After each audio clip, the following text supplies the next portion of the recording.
Hello everyone. My presentation is Chapter 25, Writing in a Qualitative Way. I will cover three aspects of this chapter. 1. The skill and the importance. 2. 4 writing strategies. 3. Summary. Part 1. The skill and the importance. The skill of this chapter is to write your qualitative study using good description, coherence of ideas, similes, and short quotations. Why the skill is important? A detailed description will bring readers in, also include passages that coherently relate and flow with the writing techniques. Writing techniques can relate unfamiliar situation to a familiar situation, and the use of quotations can bring a qualitative narrative to life and to capture the essence. Another important part of qualitative research is to position yourself in the study by writing reflexively. This topic will be covered later in Chapter 26. Part 2. Writing using fake descriptions. What's a fake description? Writing detail into a qualitative study is called fake description. It means writing in a way to provide details about the setting, people, and events. The term comes from the anthropologist Clifford Geertz and his essay, Fake Description Toward an Interpretive Theory of Culture. Where to place detailed fake description? Detail can go into many places in a qualitative study, but is especially important in describing the setting, which typically goes into the findings section as the first passage.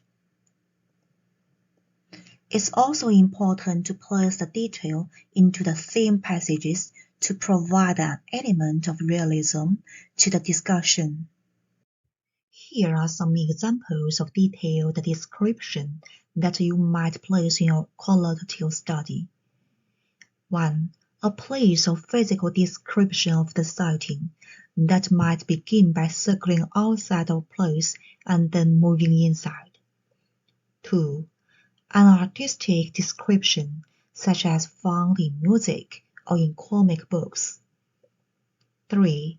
A taste description, or draw all of the senses, sight, hearing, taste, smell, touch, or other senses. 4. An activity description, such as the description of adolescent students using tobacco. 5. A movement description, such as the assessment of the development of the mixed methods, the movements in South Africa. 6. A description that goes from broad to narrow. 7. A description that educates the reader. To best understand the use of thick description, it's helpful to see some examples where thin language has been changed to thick language, and how thick description has been used in qualitative projects. Let's take a look at this example, from thin description to thick. This thick passage includes a description of an activity, and it also includes a physical description of the setting. The whole paragraph illustrates a scene, just like you are standing in front of the piano player, and we can feel the emotion. This thick passage conveys the senses and takes the reader from a broad perspective to a narrow one. It really educates the readers. Part 3. Writing coherently. What's coherence? Coherence means that the writing is seamless and one thought flows to the next. The reader doesn't notice disjunctions between thoughts, and the reading proceeds effortlessly. Wilkinson, in 1991, wrote, "Coherence is the ordering of words into sentences, sentences into paragraphs, and so on, so that they develop a closely reasoned, logical line of thought, both within and between units." How can a writer build incongruence? Wilkinson stated that connectives externally connected transitional words or phrases can help build this unity. Also, she recommended internal connections in which one sentence is explicitly connected to the preceding sentence. In your writing, do the followings. 1. Connect sentences, keywords, phrases, synonyms. 2. Connect paragraphs, the first and last sentences of the paragraph. 3. Use transitional phrases and words. 4. Have an overall logic to your narrative. Please look at this example of good coherence. It's called hook and eye exercise.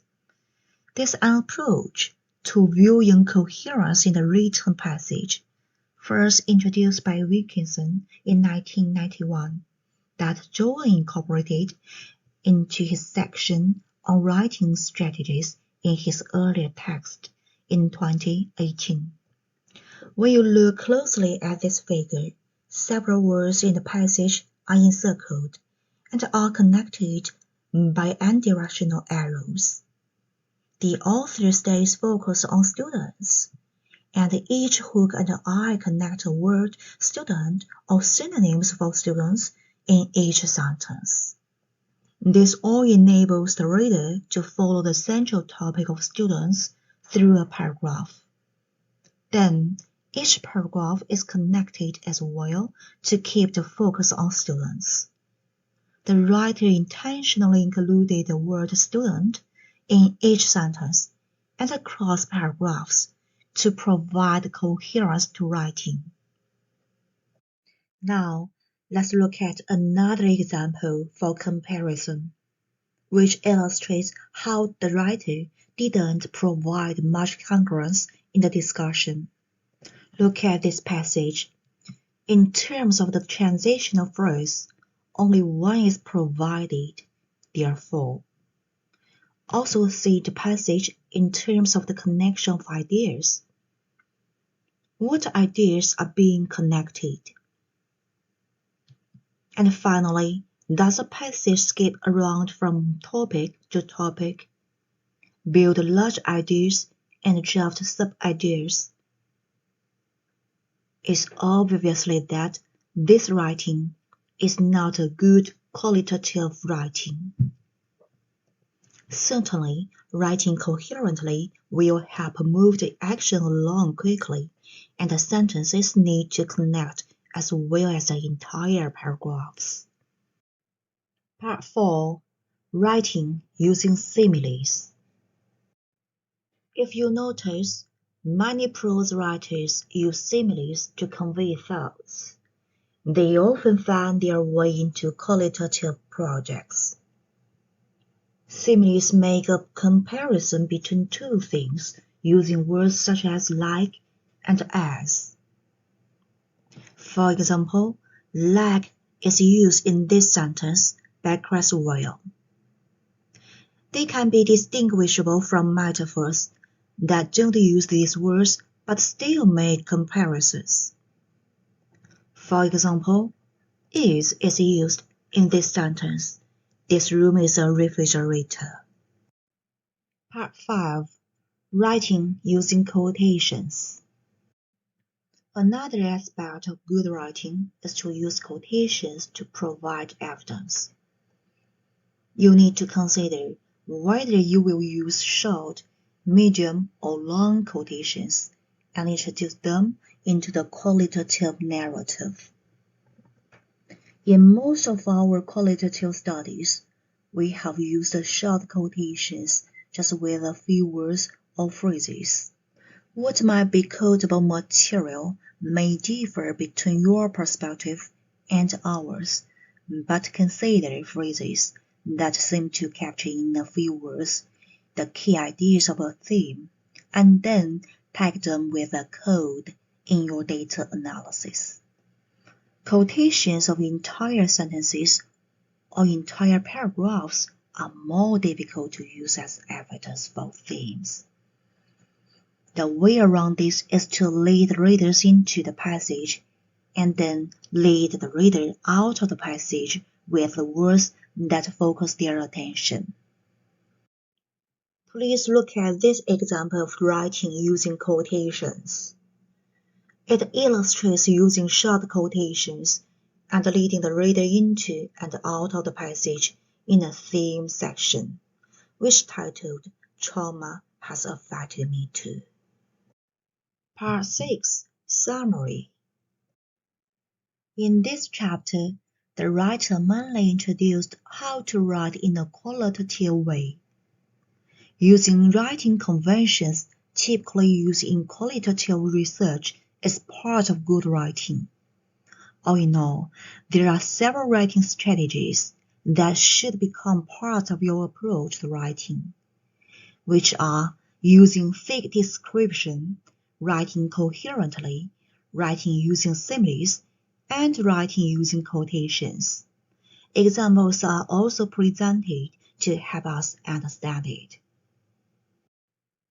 For better understanding of this chapter, references are also provided for you. That's the end of my presentation. Thank you for your attention.